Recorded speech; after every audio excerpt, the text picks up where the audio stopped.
Bhagavate Vasudevaya. Om Namo Bhagavate Vasudevaya. Tasmat Sarveshu Kaleshu Mamanusmara Yudhyacha Mamanusmara Yudhyacha Mayarpita Manobudir Mame Vaishyasya Samsayaha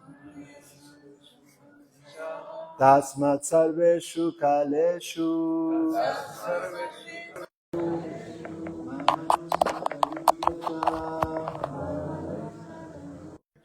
Mayarpita Manobudir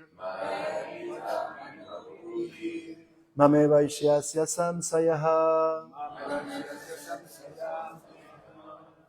Tasmat Sarveshu Kaleshu Tasmat Sarveshu Kaleshu Manusmara Yudhyacha Manusmara Yudhyacha Mayarpita Manobudhi Mayarpita Manobudir Vaishyasya Samshaya. Mame Vaishyasya Samsaya. ¿Algún Vaishnava más? Tasmat Sarveshu Kaleshu Mamanusmara Yudhyacha Mayarpita Manobudir Mame Vaishyasya Samsayaha. Traducción. Por lo tanto, Arjuna, siempre debes pensar en mí en la forma de Krishna y al mismo tiempo desempeñar tu deber prescrito de pelear. Con tus actividades dedicadas a mí y con la mente y la inteligencia fija en mí, llegarás a mí sin duda alguna. Significado, por su divina gracia, hace Bhaktivedanta Swami Prabhupada. Esta instrucción que se le da a Arjuna es muy importante para todos los hombres que están dedicados a las actividades materiales. El Señor no dice que uno deba abandonar sus deberes u ocupaciones prescritas. Uno puede continuar con ellos y al mismo tiempo pensar en Krishna mediante el canto de Hare Krishna. Eso lo liberará a uno de la contaminación material y le ocupará la mente y la inteligencia en Krishna. Mediante el canto de los nombres de Krishna, uno se trasladará al planeta supremo, Krishna Loka, sin duda alguna. Tasmat Sarveshu Kaleshu Mamanusmara Yudhyacha Mayarpita Manobudir Mame Vaishyasya Samsayaha. Por lo tanto, Arjuna, siempre debes pensar en mí en la forma de Krishna y al mismo tiempo desempeñar tu deber prescrito de pelear con tus actividades dedicadas a mí y con la mente y la inteligencia fijas en mí, llegarás a mí sin duda alguna. Mama Gyanati Mirandasya Gyanangyana Shalakaya Chakshurumiritam Yana Tasmai Sri Gurave Namaha Jai Sri Krishna Chaitanya Prabhu Nityananda Shri Advaita Gadadhar Shri Vasadi Gaur Bhaktavrindam Hare Krishna Krishna Krishna Hare Hare Hare Rama Rama Rama Hare Hare Panchakalpatarubhyascha kripa sindhubhya eva cha patitanam pavanebhyo vaishnavebhyo namo namaha.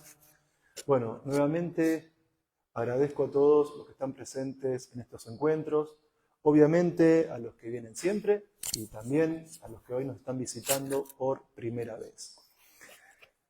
En esta ocasión, como hacemos regularmente los días domingos en este centro de ISKCON Buenos Aires, lo que hacemos es leer y estudiar el Bhagavad Gita tal como es. Tal vez, si esta es la primera vez que uno escucha acerca de este texto, es un texto en lengua sánscrita, que es una lengua clásica, indoeuropea, como el griego, el latín y tantas otras lenguas asiáticas y también del viejo continente.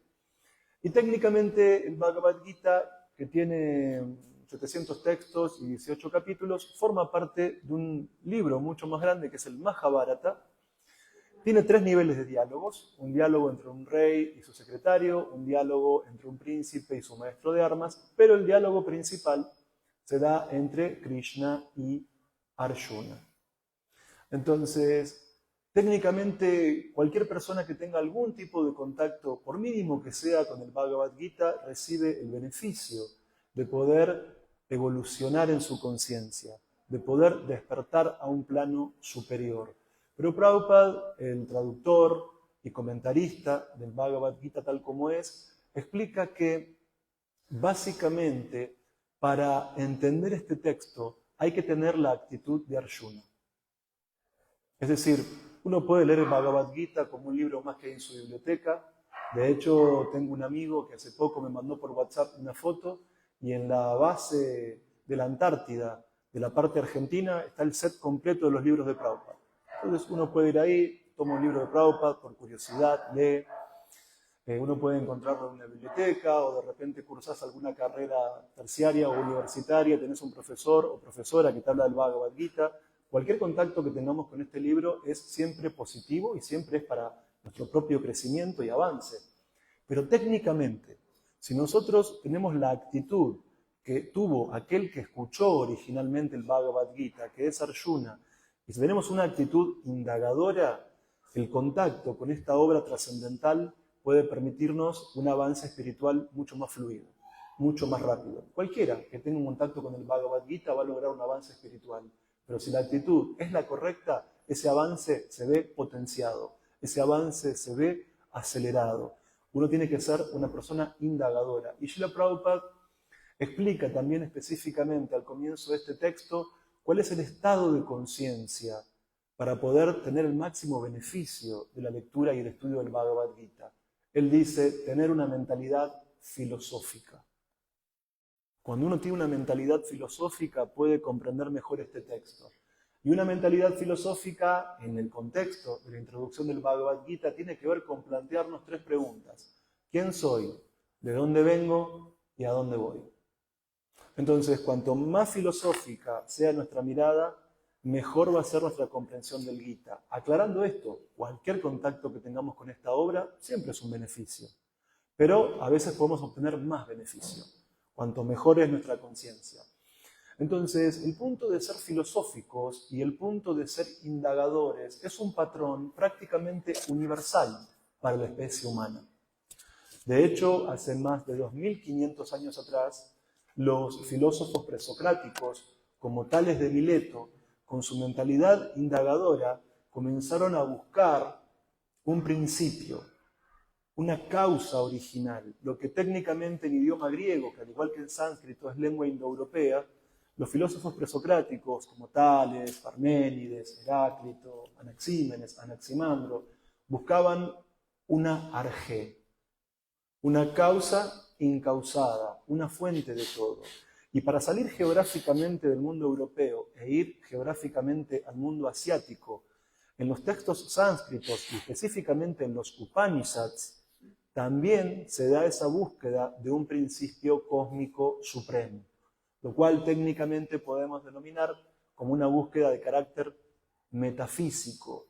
Pero esa comprensión metafísica, que es una rama de la filosofía, se esclarece muchísimo a partir de la lectura del Bhagavad Gita tal como es, cuando en el capítulo 10, texto 8, Krishna mismo, el orador original del Gita, dijo ante su discípulo Arjuna. Krishna dijo: yo soy la fuente de los mundos materiales y espirituales. Todo ha emanado de mí. Y los sabios que saben esto perfectamente me adoran con todo su corazón. Entonces, hay personas indagadoras en Occidente, hay personas indagadoras en Oriente, las personas indagadoras tienen mentalidad filosófica y podríamos decir que la rama central de la filosofía es la metafísica, porque nos permite comprender el origen de todo y la estructura de la realidad. Metafísica era la indagación que hacían los presocráticos varios siglos antes de Cristo en las colonias griegas del Asia Menor. Y metafísica era la indagación que se establecía en los Upanishads muchos miles de años antes de Cristo. Y toda esa metafísica cierra, toda esa metafísica se clarifica cuando Krishna declara en el Bhagavad Gita que Él es la fuente de los mundos materiales y espirituales y que todo ha emanado de Él. Incluso lo que vemos ha emanado de Él. Incluso la materia es una energía divina que ha emanado de Krishna. Y técnicamente la materia está compuesta por 3 modalidades: bondad, pasión e ignorancia.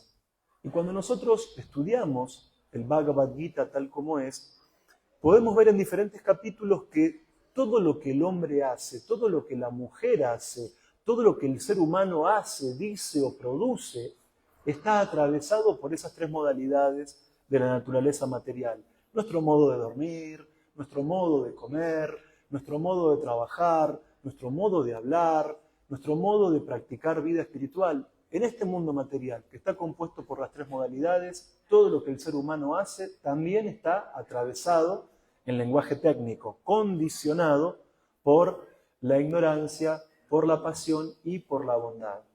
Ahora bien, estamos en uno de los templos de la Sociedad Internacional para la Conciencia de Krishna. Estamos practicando, como dice el significado de hoy, el canto del Maha Mantra Hare Krishna, el cual absorbe la mente y la inteligencia en Krishna, el cual nos libera de nuestro karma, nos eleva a un plano superior. Y pareciera que, bajo una mirada, podríamos decir, superficial, las modalidades es algo que afecta a otros. Las modalidades, como la ignorancia, la pasión y la bondad, es algo que padecen aquellos que no practican vida espiritual. Pero técnicamente, quisiera leer una cita de Srila Prabhupada para ustedes. Esto lo dijo en Estados Unidos, en New York, el 3 de enero de 1967, explicando que estas 3 modalidades, ignorancia, pasión y bondad, también nos atan, también nos condicionan a los que estamos intentando practicar vida espiritual. Inicio de la cita. Esto dijo Srila Prabhupada. Supongamos que estás en esta sociedad consciente de Krishna. Ahora, no puedes esperar que todos los miembros de la sociedad son hombres de primera clase. ¿Cómo podemos esperar tal cosa? Estamos colectando miembros de la sociedad de todas las clases de hombres. Así que puede haber un hombre en la bondad, otro en la pasión y otro en la ignorancia. Pero si piensas, oh, este hombre no es bueno, este hombre no es bueno, oh, no, debe ser tolerante. No tienes ninguna conexión con este o el otro hombre. Estás conectado con la filosofía, con el proceso de la vida espiritual. Estás conectado. Por ejemplo, supongamos que estás en un barco. No vas a encontrar solo los hombres de tu preferencia. Hay diferentes tipos de hombres. Pero ¿qué importancia tiene eso para ti? Tienes que cruzar el océano Atlántico. Con paciencia, cruzarlo. Solo tienes que sentarte firmemente en el barco y tomar ventaja de la oportunidad. Ese es tu verdadero interés. Entonces, sabemos que metafísicamente Krishna afirma ser la fuente de los mundos materiales y espirituales. Sabemos que los mundos materiales están compuestos por las 3 modalidades: ignorancia, pasión y bondad. Y a veces en una lectura superficial parece que aquel que canta Hare Krishna, aquel que se dedica a la vida espiritual dentro de este proceso, está de entrada absolutamente libre de las modalidades. Pero lo que explica Srila Prabhupada en esta cita de la década del 60 es que en realidad esta sociedad internacional para la conciencia de Krishna no es excluyente. Esta sociedad para la conciencia de Krishna está abierta a todos. Y al estar abierta a todos, nos vamos a encontrar dentro de esta sociedad con personas influidas por la ignorancia, por la pasión, por la bondad, tal como lo leímos en la cita de hoy. Pero esto no tiene que causarnos ningún tipo de desánimo. Esto no tiene que, de alguna manera, preocuparnos o situarnos en un plano en el cual tengamos desconfianza uno de otro porque estamos condicionados por diferentes modalidades. No, en esta cita Prabhupada da el ejemplo que si yo estoy arriba de un barco y quiero cruzar el océano Atlántico, es relativo a quién tengo cerca mío en el barco. Lo importante es tomar el beneficio de estar en ese navío y atravesar el océano entero. Y lo mismo pasa con nosotros en la vida espiritual. Srila Prabhupada, cuando en el Bhagavad Gita habla del devoto, siempre habla del devoto puro, pero el tema es que no siempre todos estamos en el estándar de la devoción pura. Y sin embargo, eso no es motivo para que perdamos la unión, eso no es motivo para que perdamos el entusiasmo. El propio fundador de este movimiento está diciendo que en la Sociedad Internacional para la Conciencia de Krishna va a haber personas influidas por todo tipo de modalidades. Y eso es lo normal. Ahora bien, el punto es ir progresando respecto a esas modalidades. O sea, no quedarnos en, bueno, yo estoy influido por la ignorancia o por la pasión o por la bondad, acá me quedé, así soy yo, no me pidas que sea diferente, esto es lo que hay. No, la idea es que la vida espiritual sea progresiva. El ideal espiritual es entender cuál es el objetivo, cuál es la meta, pero también lo importante es autoconocernos. Entonces, por un lado tenemos una identidad trascendental, pero por otro lado tenemos una identidad relativa. Trascendentalmente, ninguno de nosotros es este cuerpo material. Trascendentalmente, todos somos almas espirituales y partes eternas de Krishna. Pero relativamente hablando, estamos en este cuerpo, al menos así lo percibimos, sea real o sea un sueño, esta existencia material, mientras estamos condicionados por las modalidades, parece que esto es real, se siente real. Y también tenemos que autoconocernos, porque genéricamente todos somos almas espirituales y ninguno es el cuerpo material, pero cuando estamos identificados con un cuerpo material, estamos entonces influidos por las modalidades. Y para lograr ese autoconocimiento es que también en el tercer canto del Srimad Bhagavatam, Kapila Dev, que es un avatar de Krishna mismo, está explicando a su madre Devahuti cómo las modalidades de la naturaleza material no afectan únicamente al que está de esa puerta para afuera, sino que, al igual que Prabhupada decía que en ISKCON va a haber personas influidas por la ignorancia, por la pasión y por la bondad, Kapila Deva explica cuáles son los criterios de autoconocimiento para que entendamos qué modalidades nos están afectando incluso a los practicantes de vida espiritual. Y esto lo expone Kapila Deva a su madre Devahuti en el tercer canto del Srimad Bhagavatam. Entonces, los que practican vida espiritual en conciencia de Krishna, técnicamente se los denomina Vaishnavas. Entonces, ¿cuál es la característica de un Vaishnava que está influido por la modalidad de la ignorancia? Que es arrogante. Ese Vaishnava puede tener información acerca del Bhagavad Gita, pero información no es conocimiento. Porque en el Bhagavad Gita se explica que conocimiento son cualidades de carácter, comenzando por amanituam, humildad. Entonces, si no soy humilde, no tengo conocimiento. Y lo que es lo contrario al conocimiento, lo contrario a vidya, el conocimiento es avidya, la ignorancia. Entonces, un Vaishnava que está influido por la modalidad de la ignorancia es un Vaishnava arrogante. Explica Kapila Deva. Pero además de arrogante es un Vaishnava orgulloso. ¿Qué quiere decir? Puede ser un bhakta nuevo que recién comienza o que tiene muy poco tiempo en el movimiento y un devoto que es mayor ve que este devoto tiene alguna mentalidad errónea o alguna actitud errónea que le impide avanzar en su vida espiritual, lo que técnicamente llamamos anartha en sánscrito, y cuando por misericordia un Vaishnava mayor instruye a un devoto que está en la modalidad de la ignorancia, en vez de decir gracias Prabhu, ahora puedo comprender mejor el tema, qué afortunado que soy de que me hayas permitirme ver esto, no, es un devoto que pone excusas, es un devoto que se ofende, es un devoto que defiende su anartha. No, vos no sabés quién soy yo, vos no sabés qué posición ocupo en el mundo material, vos no sabés lo maravilloso que soy, a mí todo el mundo me dice que soy genial. Aquel que está en la modalidad de la ignorancia es arrogante, y lo contrario de la arrogancia es la humildad. Humildad es conocimiento, arrogancia es ignorancia. Y la persona arrogante, explica Kapila Deva a su madre, es orgulloso, no acepta corrección, no acepta moderación por parte de otro, no reconoce sus errores y cuando alguien amorosamente se lo señala porque quiere su bien espiritual, se enoja, se ofende, ve al que le señala ese error como su enemigo. Pero además, una característica de un Vaishnava que está en ignorancia es la envidia. Cuando ese Vaishnava ve que a otros lo glorifica mucho, en vez de decir, uy, qué bueno, voy a entrar en contacto con esa devota, con ese devoto porque tiene buenas cualidades, voy a servirlo para avanzar, no, lo que hace es intentar moverle el piso. Critica, porque no puede tolerar su ego que haya otra persona que sea más glorificado que él mismo. Entonces ve defectos y no ve buenas cualidades. Y además, explica Kapiladeva, que ese devoto suele ser envidioso e iracundo, a veces de palabra y a veces de acción.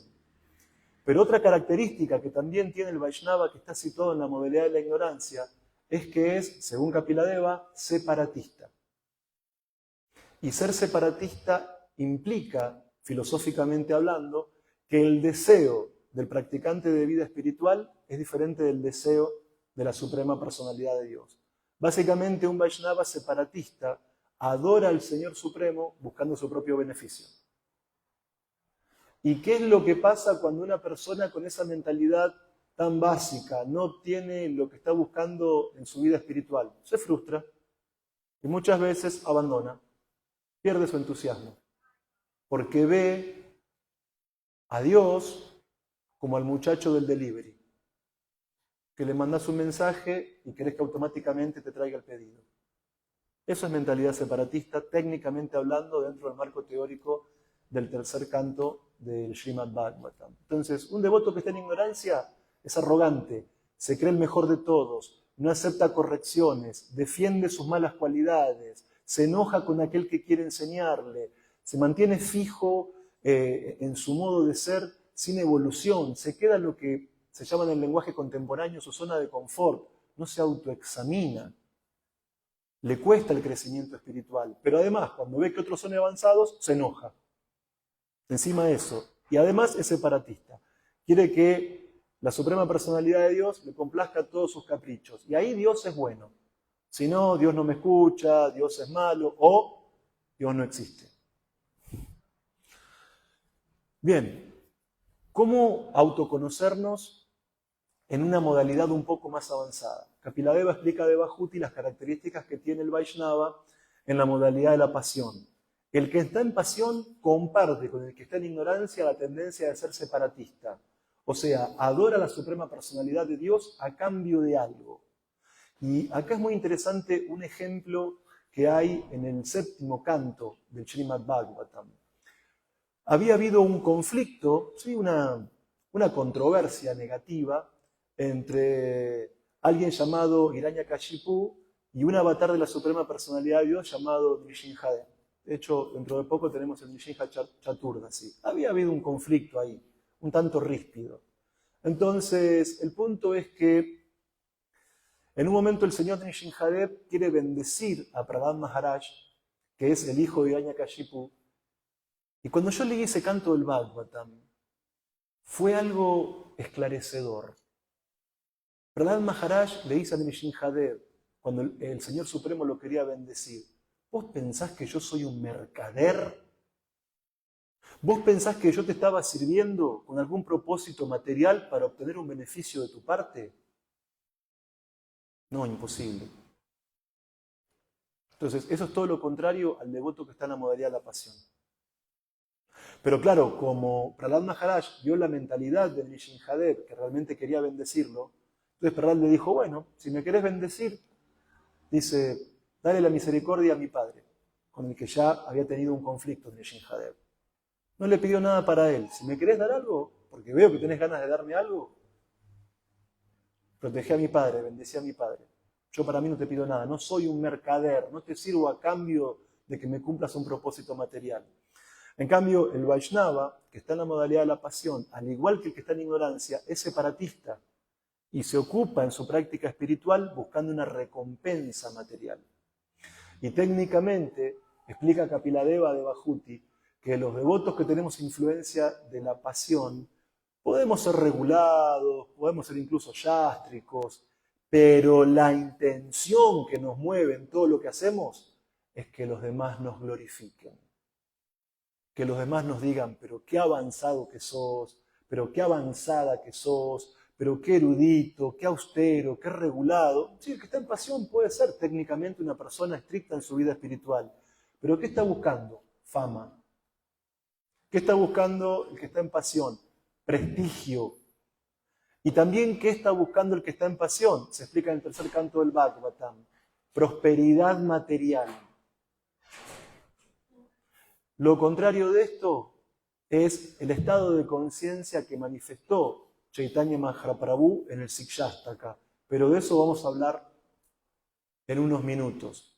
Ahora bien, las personas indagadoras de Oriente y de Occidente plantean preguntas filosóficas, buscan la causa de todo. Los griegos buscaban un arjé. En los Upanishads tenemos un principio metafísico causal incausado. En el Bhagavad Gita, Krishna dice: yo soy la fuente de los mundos materiales y espirituales, todo emanado de mí, incluso la materia ha emanado de Krishna.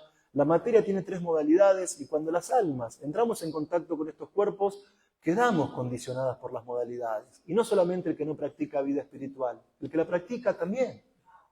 Prabhupada lo está diciendo en la cita que acabo de leer. Kapiladeva, un avatar de la Suprema Personalidad de Dios, está explicando cómo técnicamente un Vaishnava puede estar influido por ignorancia, puede estar influido por pasión, pero también explica Kapiladeva cómo un Vaishnava puede estar influido por la bondad. Un Vaishnava que está en bondad es muy filosófico, entiende su identidad, sabe que no es el cuerpo material, sabe que es un alma espiritual, sabe que si lleva a cabo actividades materiales genera karma, sabe que el karma lleva a la reencarnación, sabe que cuando reencarnamos el cuerpo que es material pasa de la niñez a la juventud, a la vejez, a la muerte, y eso cíclicamente una y otra vez, incluso en cuerpos humanos o en cuerpos no humanos, se puede dar la reencarnación. Entonces, el que está en bondad, como es filosófico y es inteligente, no quiere producir karma material, es muy regulado en su sadhana, es muy regulado en su servicio, pero hace todo eso con un propósito específico: buscar mukti, liberación. La búsqueda de la liberación, aunque es muy superior a buscar envanecernos por hacer servicio devocional o buscar riquezas por hacer servicio devocional, evidentemente la búsqueda de liberación, es decir, salir de la reencarnación y volver al plano divino, es muy, muy superior. Pero aún así, esa no es la meta de un devoto puro. Aún así no es la meta de un devoto puro. Y Chaitanya Mahaprabhu manifiesta claramente esto en el Sikshastaka. Él demuestra que no está en ignorancia, porque en el Sikshastaka él manifiesta humildad. Él le dice a Krishna: soy tu siervo. Chaitanya Mahaprabhu demuestra que no está en pasión, porque le dice a Krishna en su oración: yo no deseo oro, riquezas, mujeres ni seguidores. Chaitanya Mahaprabhu demuestra que no está en bondad, porque le dice: yo deseo ser tu sirviente nacimiento tras nacimiento. Y ahí, en el estado de conciencia de Chaitanya Mahaprabhu, podemos ver el Bhakti Yoga fuera de la ignorancia, fuera de la pasión, fuera de la bondad y completamente purificado. Entonces, en la práctica del Bhakti Yoga puro, explica Kapiladeva, uno no está buscando engrandecer su ego y creerse el mejor de todos. Todo lo contrario, uno debe ser más humilde que el pasto que está en la vereda del templo. Técnicamente dice el texto, la hojarasca de la calle, pero es una expresión que no se usa mucho el día de hoy. Entonces, el que está en ignorancia se cree el mejor, el más grande. Si alguien lo corrige por su propio bien, se enoja, se ofende, ve como enemigo al que lo quiere ayudar porque está en ignorancia. Y en vez de decir que tengo que modificar, mantiene sus apegos y su mentalidad y sus anartas porque cree que como él no hay nadie así de grande y así de maravilloso. El que está en pasión hace, está activo, pero buscando su propio placer personal. Buscando que lo glorifiquen, buscando progresar económicamente, buscando posiciones institucionales, de poder, seguidores y todo lo demás. Propio el que está en pasión. El que está en bondad ya no quiere ver esta película de nuevo. Hace su sadhana, hace su servicio. El sadhana es el conjunto de prácticas espirituales, ¿sí? Hace su sadhana y su servicio, pero estrictamente, filosóficamente, con mucha inteligencia, porque se quiere liberar, porque no quiere volver a nacer. Pero el que tiene amor puro por Krishna ni busca engrandecer su ego, ni busca engrandecer su posición dentro de la institución, ni busca engrandecer su cuenta del banco, ni busca tener muchos seguidores. Hay un solo factor que mueve a actuar a un devoto puro. Y esto es lo más maravilloso, esto es lo más ejemplar, porque en general los que no somos puros somos un cóctel. Yo me analizo a mí mismo, Tengo elementos de ignorancia, tengo elementos de pasión, a veces tengo elementos de bondad. Pero Srila Prabhupada, en sus libros, establece los criterios más elevados de vida espiritual. Y constantemente, cuando en los significados Prabhupada habla del devoto, no habla de mí, que estoy en ignorancia y en pasión. Habla de los devotos puros. Y el devoto puro no está buscando engrandecer su ego, ni enriquecerse por la práctica de la vida espiritual, ni que todos lo aplaudan, ni tener seguidores. Ni tampoco quiere liberarse el devoto puro. El devoto puro es movido por un solo factor: amor puro por Krishna. Por ese Krishna que filosóficamente nos dice que Él es la fuente de los mundos materiales y espirituales y que todo emanado de Él y que los sabios lo adoran con todo su corazón. Pero además de eso, el devoto puro ama a ese Krishna del que cantamos hace un rato en Jayorada Madhava. El devoto puro está atraído por ese joven adolescente maravilloso Krishna supremamente atractivo que junto a Radharani disfrutan los bosques de Vrindavan. Ese es el objeto de amor del devoto puro. El devoto puro está lleno de amor por ese Krishna que es el amante de las gopis y que tiene el pasatiempo de levantar la colina Govardhana. El devoto puro realmente ama a ese hijo de Yasoda, llamado Krishna, que junto con Balaram y junto con los gopas cuidan vacas surabis en los bosques de Vrindavan. Ese es el objeto de amor. Y en el Srimad Bhagavatam, del que hablábamos recién, del diálogo entre Kapila y Devahuti, no solamente hay filosofía, también hay poesía. Y se explica en el tercer canto que así como el río Ganges fluye sin obstáculos hasta desembocar en el mar, el amor del devoto puro no puede ser frenado por ninguna circunstancia externa y siempre se dirige a su objeto de amor, que es Krishna mismo. Entonces, este proceso es altamente intelectual, hay mucha filosofía, pero además este proceso implica el cultivo de la característica humana más sublime, que es el amor. En este movimiento de conciencia de Krishna alimentamos nuestro intelecto con la filosofía, pero también alimentamos nuestro corazón con el amor y con el amor puro por Krishna. Entonces, este punto es muy, pero muy importante. Es lógico que la persona indagadora busca conocimiento filosófico. Y cuando hablamos de la raíz del conocimiento filosófico, técnicamente hacemos referencia a una disciplina filosófica que es la metafísica.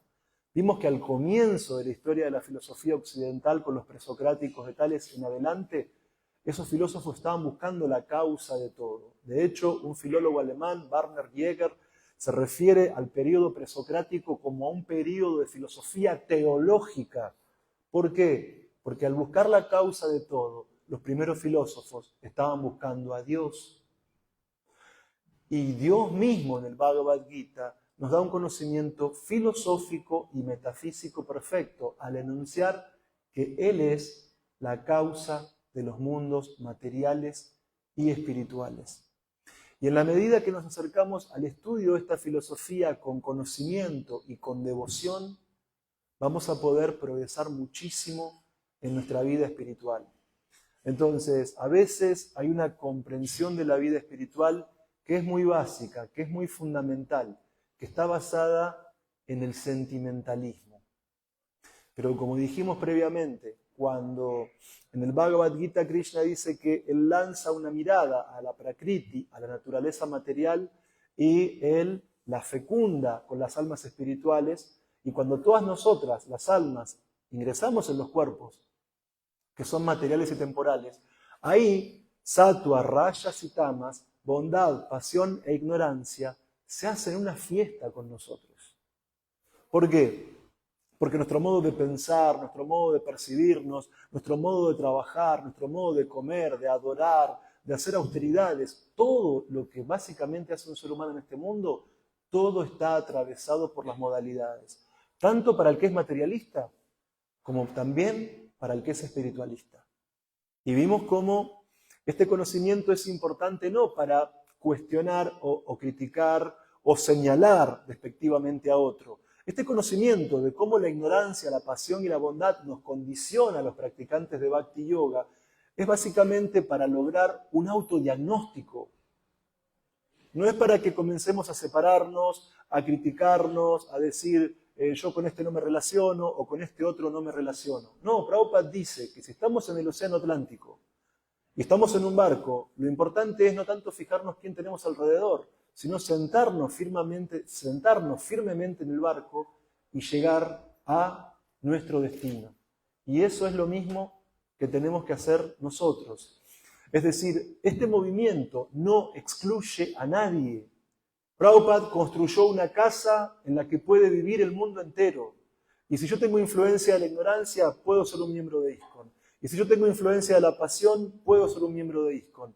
Y si tengo influencia de la bondad, puedo ser un miembro de ISKCON. Pero el punto es no quedarme en esa zona de confort de las modalidades, sino trascenderlas para llegar al plano del bhakti puro, en su máxima expresión. Una vez recuerdo que estaba dando clases y una alumna muy inteligente y muy atea se empezó a cuestionar y dijo, pero ¿cómo hace alguien que no le interesa a Dios para poder empezar a indagar sobre ese tema? Y automáticamente razoné y dije, pero ¿cómo fue en mi vida? Y acá está el punto importante. Aunque uno esté en ignorancia, aunque uno esté en pasión, aunque uno esté en bondad, aunque uno se acerque a la vida espiritual con propósitos materiales. De hecho, Krishna en el Bhagavad Gita capítulo 7 dice que hay mahatmas, que hay grandes almas, como el que sufre, como el que busca dinero, como el indagador y el que busca conocimiento acerca del absoluto, que son personas que no son devotos puros, pero que aún así son adeptos a los principios de las escrituras. ¿Y qué explica Srila Prabhupada? ¿Qué es lo que más me alienta a mí y lo que más me da esperanza? Que incluso los que no somos devotos puros, como es mi caso, por el contacto con un devoto puro, nos volvemos devotos puros. Entonces, ahí está el secreto del avance en la vida espiritual. Saber autodiagnosticarnos, saber entender, bueno, esto que estoy haciendo ahora está un poco influido por la ignorancia, esto que estoy pensando ahora es bastante pasional, esta meta que tengo ahora, bueno, básicamente es bondadosa, y no decir, esto es lo que hay, esto es lo que soy, toda mi vida fue así, y el mundo me hizo así y no puedo cambiar. Sino que, como me preguntaba esta alumna, ¿cómo alguien que no tiene interés por Dios puede comenzar a sentir un deseo de indagar sobre ese tema? Y en ese momento, en milésimas de segundo, analicé la situación y digo, ¿cómo ocurrió en mi caso?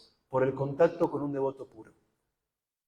Entonces, aunque estemos influidos por la ignorancia, aunque estemos influidos por la pasión y aunque estemos influidos por la bondad, tenemos que tener el suficiente discernimiento filosófico para poder autodiagnosticarnos. Para que uno pueda, por lo que dice, por lo que piensa, o por los objetivos que tiene, o por cómo reacciona en la relación con el otro, uno tenga criterios filosóficos para ese autodiagnóstico y saber, bueno, acá actué en ignorancia, acá actué en pasión, acá actué en bondad. Y sin embargo, como explicaba Chaitanya Mahaprabhu, ni la ignorancia, ni la pasión, ni la bondad son el objetivo de la práctica del Bhakti, sino que la idea es llegar al plano del Krishna Prema, del amor puro por Krishna. ¿Y cómo logramos eso? Por el contacto con un devoto puro. Y ese punto es fundamental. De ahí la importancia del respeto, de ahí la importancia de la escucha, de ahí la importancia de tener humildad ante un devoto puro. ¿Por qué? Porque ellos tienen la capacidad de permitirnos muy rápido superar nuestras etapas condicionadas de ignorancia, de pasión y de bondad. Y como decía el texto de hoy, por lo tanto, Arjuna, siempre debes pensar en mí en la forma de Krishna y al mismo tiempo desempeñar tu deber prescrito de pelear. Con tus actividades dedicadas a mí, con tu mente e inteligencia fija en mí, es seguro que vendrás a mí. ¿Por qué aclaro esto? Porque cuando uno imagina un devoto puro, puede tener una visión bastante subjetiva y bastante arbitraria de lo que un devoto puro pueda llegar a ser. E incluso a veces podemos tener una visión fantasiosa de lo que es un devoto puro. Pero en el significado del Bhagavad Gita que leímos hoy, a este texto, capítulo 8, texto 7, Prabhupada, el fundador y acharya de ISKCON, está diciendo que Krishna no le pide a nadie que abandone sus actividades materiales. Porque uno puede pensar, bueno, un devoto puro vive en un templo, no se puede casar, no puede tener familia, no puede ir a la universidad, no puede viajar, no puede tener amigos. Krishna no está pidiendo algo artificial. No somos mayavadis, no somos impersonalistas. Tenemos una concepción personal de la verdad absoluta y tenemos una concepción personal de nuestra propia identidad como almas espirituales. Krishna no nos pide actividades vacías, fanáticas o impersonales. Y Srila Prabhupada está explicándose el significado. Krishna no le pide a nadie que abandone sus deberes prescritos, que abandone su trabajo, su familia, su estudio, su sociedad.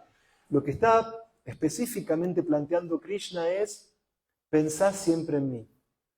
¿Y cuál es el ejemplo de esto? Al principio decíamos que el Bhagavad Gita es un texto en sánscrito que forma parte del Mahabharata, que tiene 18 capítulos, 700 textos, que es un diálogo entre Krishna y Arjuna. Y Arjuna no era un yogi que hacía austeridades en los Himalayas.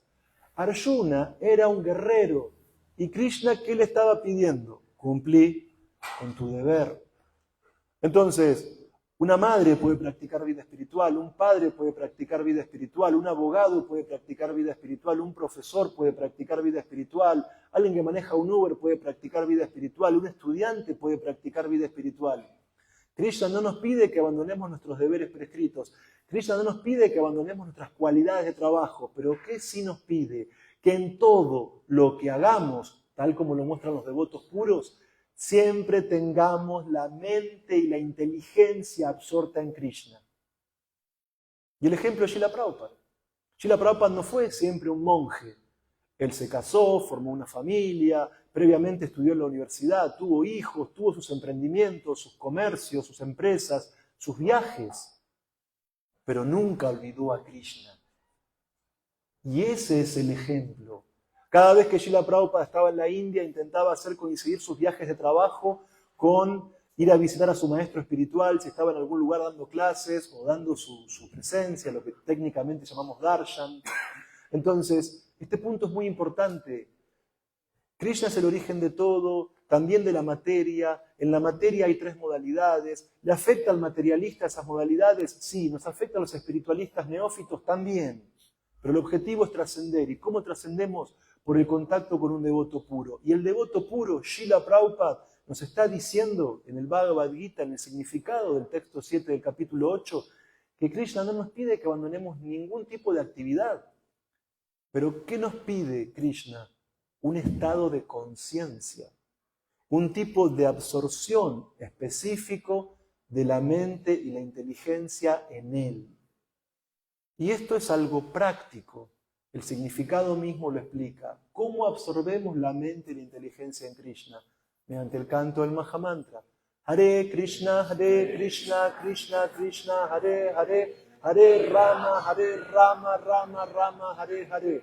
Entonces podemos estar trabajando, podemos estar estudiando, educando a nuestros hijos, viajando, pero siempre internamente en actitud yógica, siempre internamente con la mente y la inteligencia absorta en Krishna por este mantra yoga del canto del Mahamantra Hare Krishna.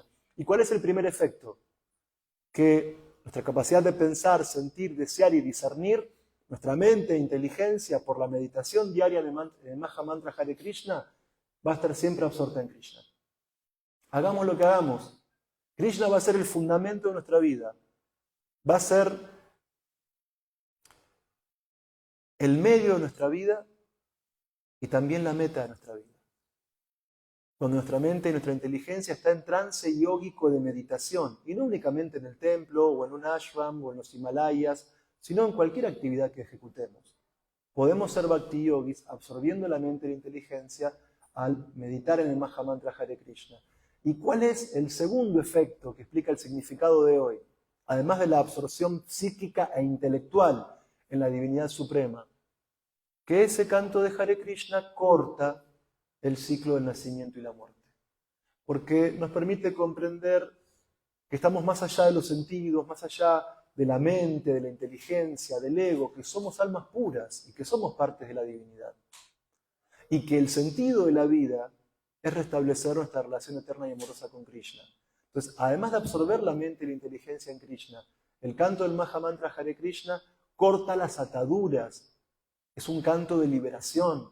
Es un canto que hace en nosotros emerger lo mejor de nuestra esencia. Uno se conoce en profundidad cuando canta Hare Krishna, porque entiende su yo profundo y no su yo relativo.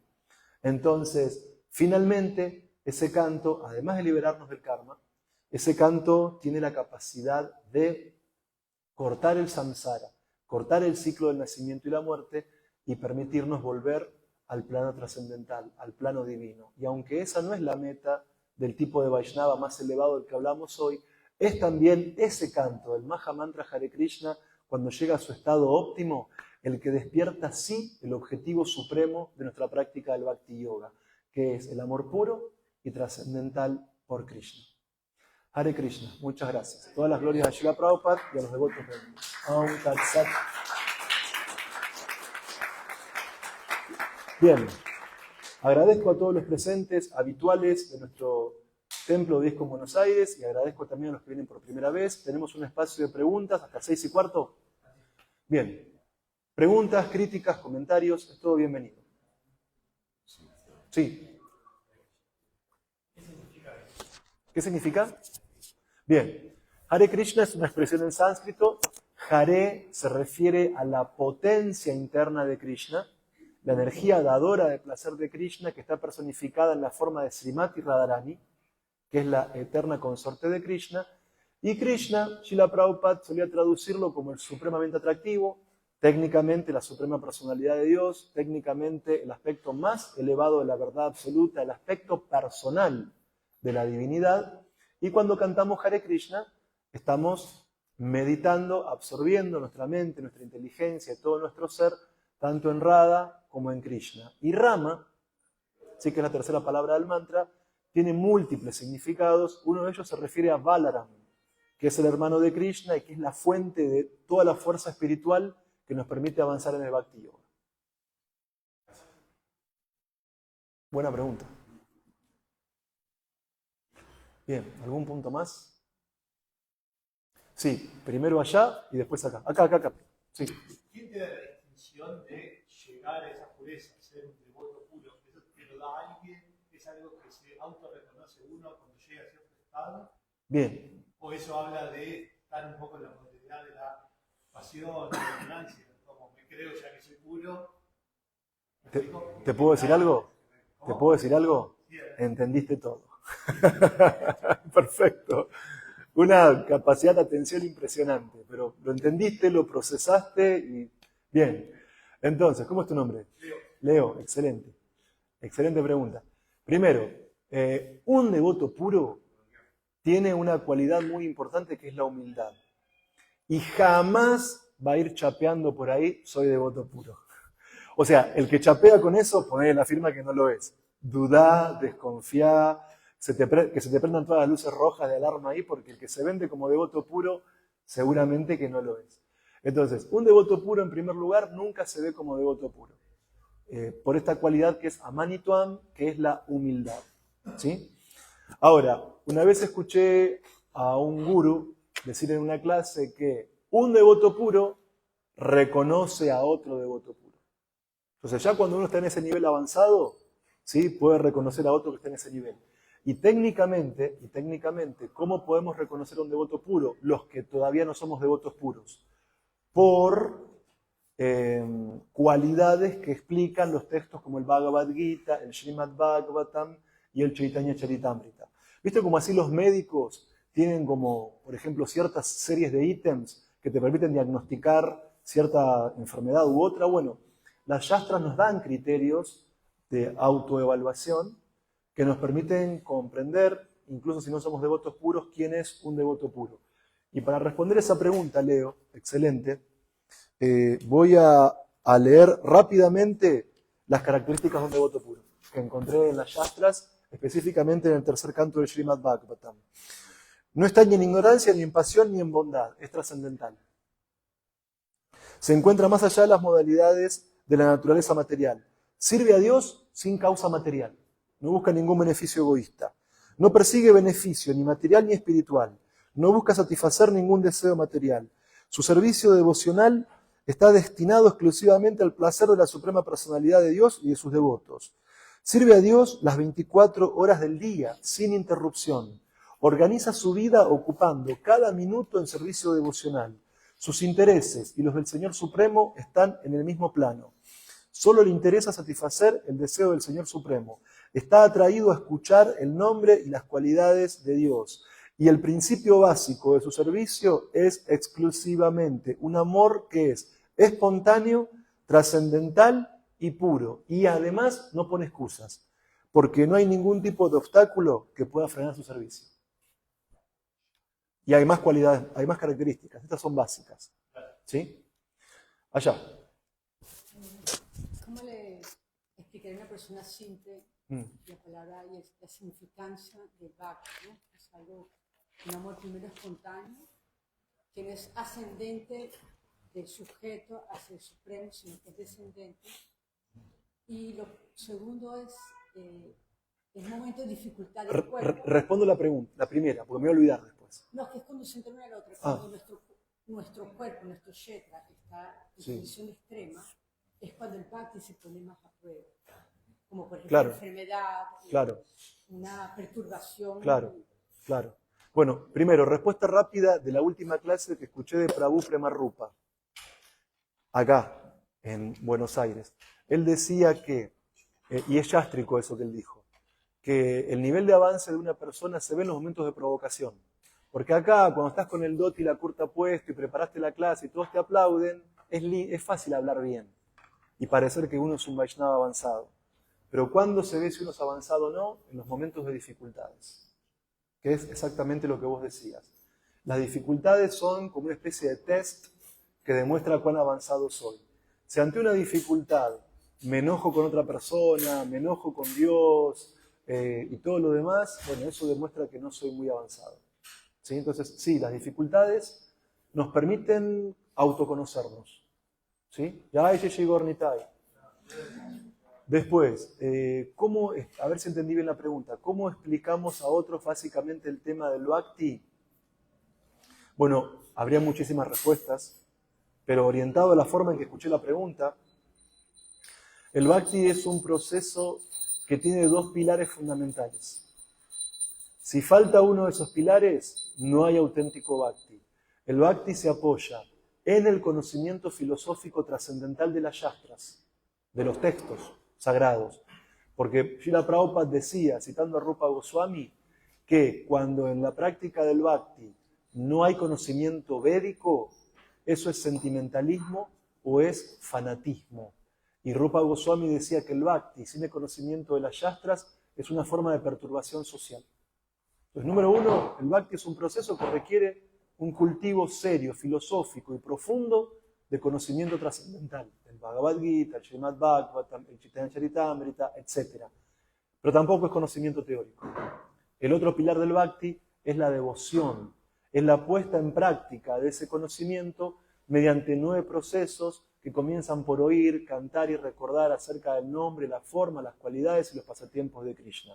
Así que bhakti es eso, conocimiento filosófico yástrico, devoción práctica a través de sus procesos, oír, cantar y recordar.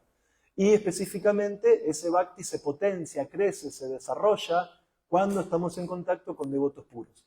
E incluso cuando no estamos en contacto con devotos puros, y esto lo digo por experiencia personal, cuando estamos en contacto con Vaishnavas, en general, uno se llena de entusiasmo en la práctica del bhakti. O sea que el bhakti requiere eso, paciencia, entusiasmo y confianza. Sintéticamente, sí, Prabhu, después allá. ¿Por qué Krishna tiene la piel azul? ¡Wow! ¡Qué cuestión tan naturalizada que tenemos los practicantes de Bhakti Yoga y que tal vez no nos hemos cuestionado! Bueno, Krishna tiene la piel azul, hasta donde yo entiendo, hay que ver qué diría el devoto puro. Pero hasta donde yo entiendo, Krishna tiene la piel azul porque es una tonalidad supremamente atractiva y que es muy querida por sus devotos puros. A los devotos puros le da mucho placer la tonalidad de la piel de Krishna. Y dice, ¿cómo es tu nombre? Goura, excelente pregunta, Prabhu. Entonces, mirá, algo que dice Srila Prabhupada es que la belleza de Krishna supera la belleza de miles de cupidos. Entonces, en el néctar de la devoción se explican los incentivos, o sea, las cosas que nos motivan de Krishna a los Vaishnavas para intentar servirlo. Y el atractivo de su piel es uno de ellos. Porque es muy querida por los devotos. Y Krishna es supremamente atractivo. Entonces, ese es un incentivo. El color de la piel de Krishna, dice Prabhupada Goswami, el sonido de su flauta, la manera en que juega con sus amigos. Son incentivos trascendentales, que a los devotos los llena de placer. Y además, también Krishna tiene algo que a mí me asombró, no lo entiendo plenamente, pero tiene algo metamórfico también Krishna. Porque lo escuché en clases de Prabhupada. Que Krishna se manifiesta según la forma en que al devoto le resulta más atractiva. Como que Krishna puede personalizar su estética, su apariencia, en función de los rasgos específicos que a los devotos nos atraen. Y de hecho uno puede ver también que en diferentes países del mundo, con diferentes grupos étnicos, las deidades locales tienen diferentes rasgos, que son atractivas para esa población en particular. También eso, ¿no? Sí, también eso. Entonces, el color de la piel de Krishna es así porque es muy atractiva para los devotos, es un incentivo para intensificar nuestro amor por él. Hasta donde entiendo. Sí, acá y después allá. Para Goura, está preguntando por el color de piel de Krishna. Le quería recordar que las escrituras describen un color de piel para cada encarnación de Dios. ¿Sí? No es solamente el color de Krishna, sino de Buda, de Rama, de Señor Chaitanya. Y el Señor lo hace así para que demostrarte el amor que Él tiene por vos y por todos, para que nadie te pueda engañar. ¿Sí? Muy buena pregunta. Un aplauso para esa respuesta. Sí, acá y allá y allá. Sí, por ahí la Prabhu. Hare Krishna. Mencionaste esa metáfora del barco y me estoy pensando que por otro lado en esta discusión Prabhupada Goswami habla de la importancia de poder diferenciar los distintos tipos de votos. Sí. Para entender cómo nos tenemos que relacionar cada uno. Sí. ¿Podrías? Sí. Esto lo escuché personalmente en un darshan de su santidad Guru Prasad Swami Maharaj. En la parte pública del Bhakti Yoga, que es el Vayan, la clase, el Kirtan y el Prasadam, nos relacionamos indiscriminadamente todos con todos, independientemente de las modalidades. Pero cuando hacemos amistad íntima, somos selectivos. Entonces sí, cuando oímos, cantamos, no es que yo no me siento al lado de Chitrak porque está en Maya. No, te puedes sentar al lado mío. Pero sí, pero el tema es ese. Y eso lo escuché exactamente así de Guru Prasad Swami Maharaj. En la parte pública del proceso, me siento para cantar en el Vayan, escucho la clase al lado de otro, bailo en el Kirtan, tomo prasadam, todos con todos nos podemos relacionar. Los de pasión, los de bondad, la ignorancia, los puros, todos estamos ahí. Pero para avanzar en la vida espiritual en serio y hacer amistad, ahí hay que ser muy selectivo y muy yástrico en ese punto. Así que es excelente lo que vos planteás. Podría ser mucho más larga la respuesta, pero hay varias preguntas más y quiero complacerlos a todos. ¿Sí? Por allá hay una pregunta. Sí, la pregunta que iba a hacer, me gustaría que la respondas solamente vos. Que quiera descartar los demás comentarios. Se habla de una polémica, de que empezar a contestar. Me gustaría que la contestes solamente vos. Esto es chiquitito. Esa relación a lo que es pequeño. Si tiene algo que ver después cuando la nobleza toma la sangre azul. Sí. ¿Tiene algo que ver o no? Bien, no he leído nada que ver. Todo lo que dije ahora es yástrico, pero ¿me dan permiso para una especulación filosófica? ¿Sí? Una vez había una princesa que había escuchado acerca de Krishna y se enamoró de él solo por escuchar. Nunca lo había visto. Y la iban a casar a ella con un hombre que él no quería y que era un amigo del hermano mayor. Entonces esa princesa llamada Rukmini mandó una carta con un brahmana a Krishna para que Krishna la rescate. Y cuando ella estaba en un lugar que estaba todo lleno así de grandes aristócratas y guerreros y esta gente de la nobleza en sus cuadrigas, sus caballos, sus elefantes, gente con armas, entrenada, kshatriya, vino Krishna, pudo complacer el deseo de la princesa, la invitó a subir a su carro de combate y se fueron juntos. Y yo no sé si la nobleza tendrá sangre azul, pero a veces cuando las mujeres buscan el príncipe azul, es Krishna.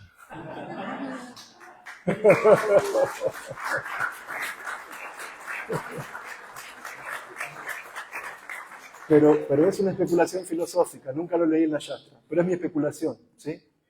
Quería hacer un comentario hay un investigador del tema místico, capaz que algunos lo conocen, J.J. Benítez. Sí. Y escuché un video de él haciendo referencia de Jesús como como el controlador, digamos, de esta galaxia nuestra. Por eso dicen que esta encarnación apareció en la Tierra. Sí.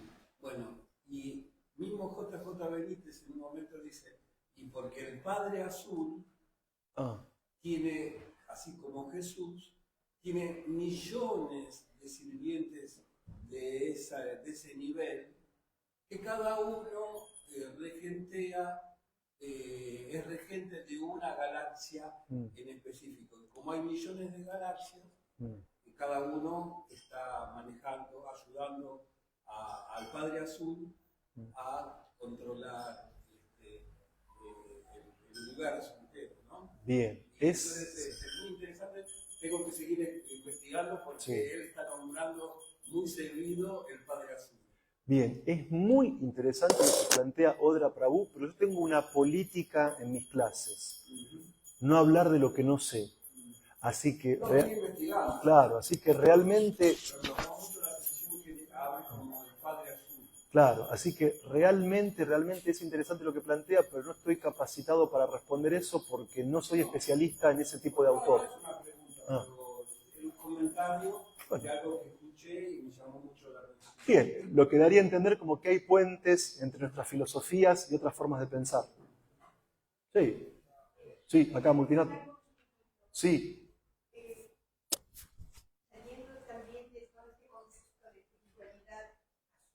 Sí. ¿Cómo? ¿Krishna? A ver.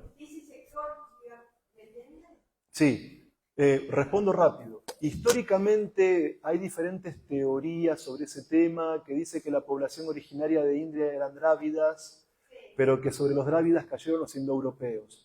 Bueno, eso es teórico, es conocimiento académico, y una característica que tiene conocimiento académico cuando uno estudia epistemología, que es la rama de la filosofía que estudia la ciencia, es que todo conocimiento académico o científico es provisorio. O sea, nuevos conocimientos desplazan conocimientos viejos. Y esa teoría de la invasión indoeuropea ha sido cuestionada fuertemente por autores contemporáneos. Ahora, cuando hablamos de Krishna, técnicamente en el capítulo 4 del Bhagavad Gita, se explica que la forma de Krishna es trascendental, que él desciende a este mundo a través de su potencia interna. Entonces no podemos de alguna manera limitar a Krishna a alguna etnia del planeta Tierra, porque nosotros sí, por nuestro cuerpo estamos asociados a algún tipo de etnia, lo que antes llamaban razas, pero la realidad es que filosóficamente hablando, Krishna tiene un cuerpo que es espiritual, de Vishuddha Sattva, completamente espiritual. No es como nuestros cuerpos materiales, burdos o sutiles. Entonces, técnicamente a Krishna no se lo puede asociar con alguna casta de nuestro planeta o con algún grupo social exclusivo del planeta Tierra, porque en realidad él es completamente trascendental y su cuerpo es trascendental y no hay diferencia entre el cuerpo y el alma de Krishna, porque todo en él es divino, superior, eterno, pleno en conocimiento y bienaventuranza. Esa es la respuesta filosófica. Interesante pregunta. Muchas gracias. Muktinat Prabhu, sí. Una pequeña cosa. Por un lado, ponderar otra vez la pregunta que hizo Leo, Sí, que es un calco de la pregunta que hace Arjuna, claro. el que dice, ¿cuáles son las señas de aquel cuya conciencia está absorta así en la trascendencia? ¿Cómo habla y qué lenguaje usa? ¿Cómo se siente y cómo camina? Muy bien. Muy bien. Perfecto. Y por otro lado, Si no me equivoco, capítulo 2 del Bhagavad Gita. 254. Bien, sí.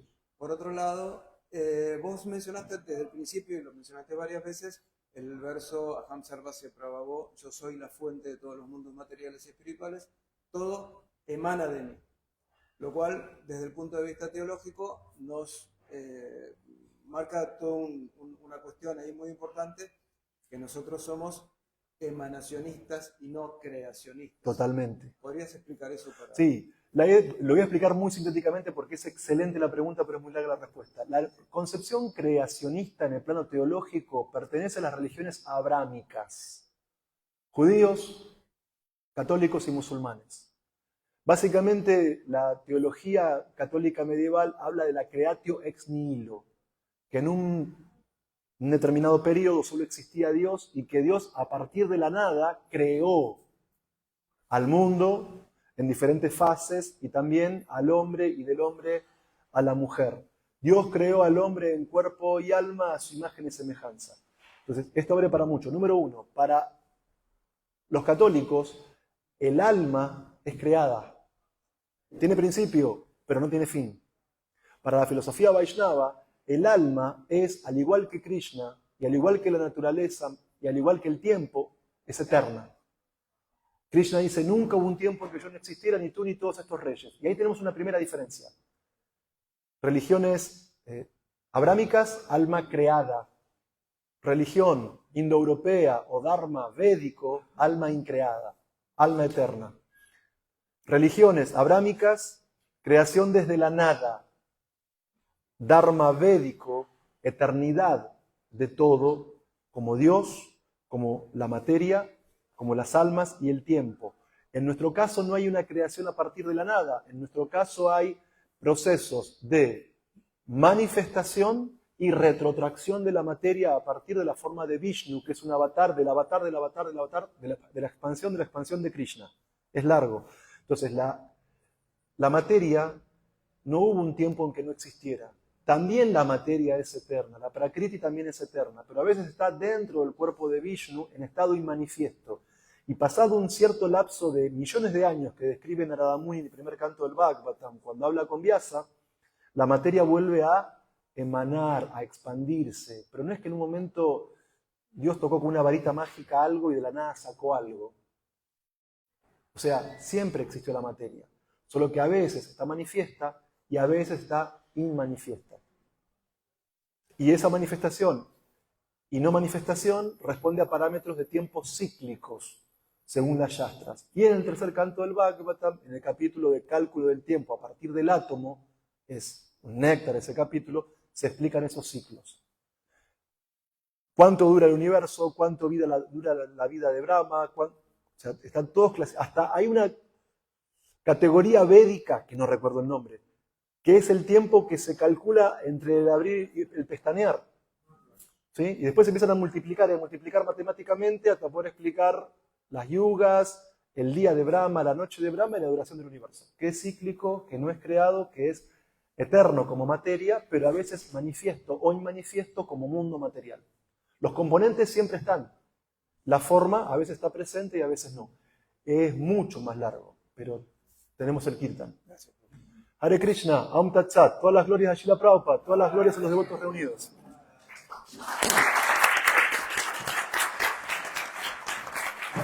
¿Sí?